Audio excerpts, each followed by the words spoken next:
Hey guys, what's up? This is Mario here, bringing you guys another video, and today I'm going to be going over the recent hotfix for Destiny on January 12th, so hopefully you guys are going to enjoy this, and so here we go.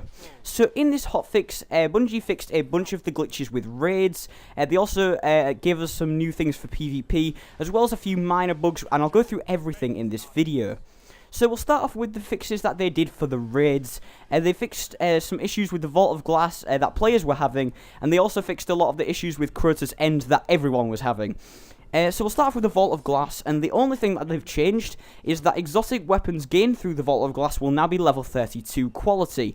So this means that instead of getting a 300 attack exotic weapon, you'll be able to receive a 331 attack exotic weapon, which is a lot better in my opinion, simply because there was no real reason to do the Vault of Glass apart from to get Ascendant materials, which you can use to upgrade like other guns. So now you can go through it and get actual exotics. However, also note that weapons like Atheon's Epilogue, Vision of Confluence, Pradith's Timepiece, etc.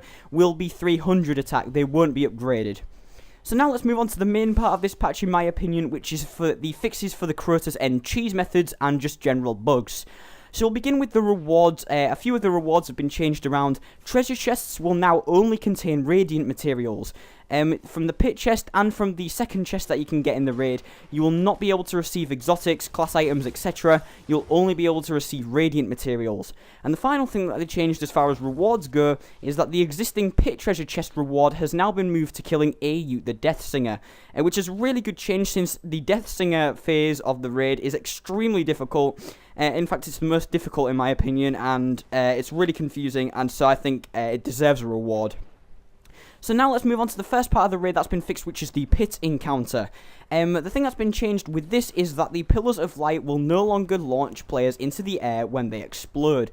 So this fixed a glitch where you could basically stand on a rock next to one of the pillars and it would explode you and launch you onto basically the end of the map, where you could just activate the bridge, stand on a rock, kill the ogres, and then you was basically good to go.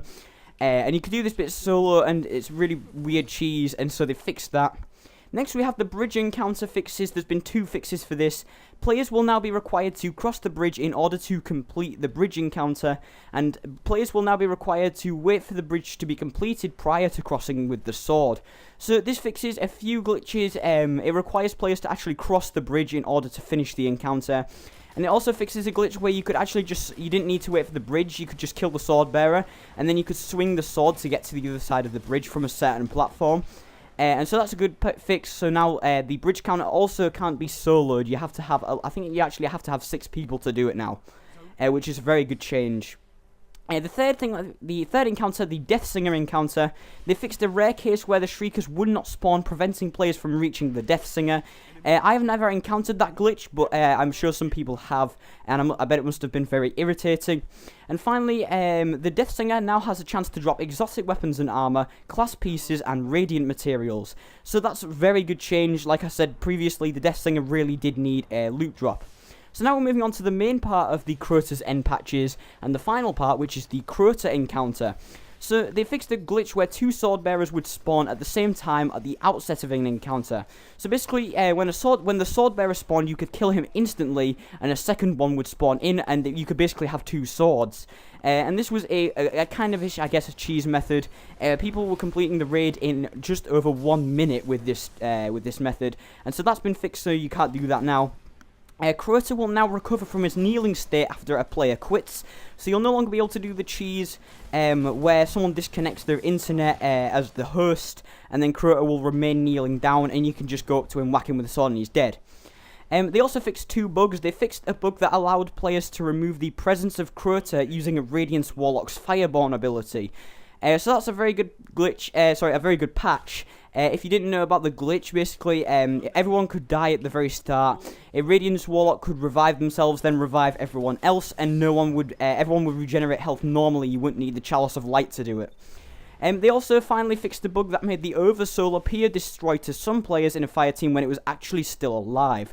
So this is a good glitch. I actually encountered this once, and Crota was almost dead, which was really annoying, and we had to restart from the beginning again.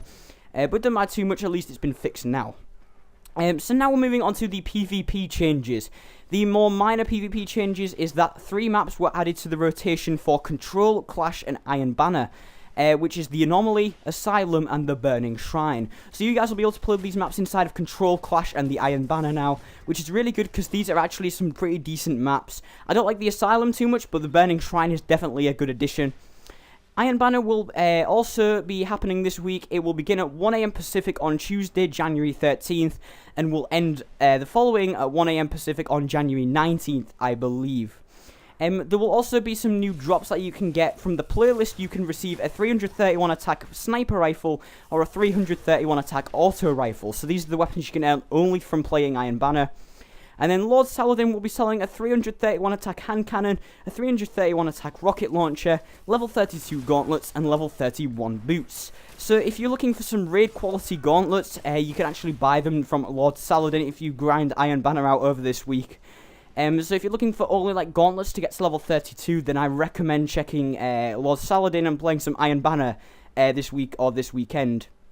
So now let's move on to some of the more minor issues that were fixed. First of all, we'll start with activity rewards. They fixed an issue with Ascendant materials no longer being a possible reward from the daily gold tier public event packages. This is a good change because I've noticed I've been getting a lot of motes of light from these packages. And it's been very annoying, and so they fixed that at least, and so now we'll be able to get Ascendants from it again. And they also, in addition to possible other rewards, weekly Nightfall Strikes can now award 9 or more strange coins. So some people will be very happy about this, considering they're just adding more drops into the mix to block getting legendaries and exotics from the Nightfall. But to be honest, this is a decent change. I mean, you can actually get the same from, you can get 18 strange coins on one character from the weeklies, which is really, really good. And then the final change that they've done was, which with the Black Hammer sniper rifle, they basically disabled the Hive Disruptor perk until it's fixed to play nicely with the White Nail upgrade. So there was a bug where the extra damage to Hive mages wouldn't count as a headshot, and so your magazine wouldn't refill when you got 3 headshots, which was an annoying bug, and they've basically just removed the perk until they can fix it. So anyways guys, that's been the hotfix for this week. Hopefully you guys have enjoyed this hotfix. If you have, let me know in the comment section below. But thank you guys for watching this video. If you've enjoyed it, remember to smash that like button. And don't forget to subscribe for daily gaming content. Remember to follow me on Facebook, Twitter and Twitch. Links in the description below. And I'll see you guys in another video. So until then, ciao.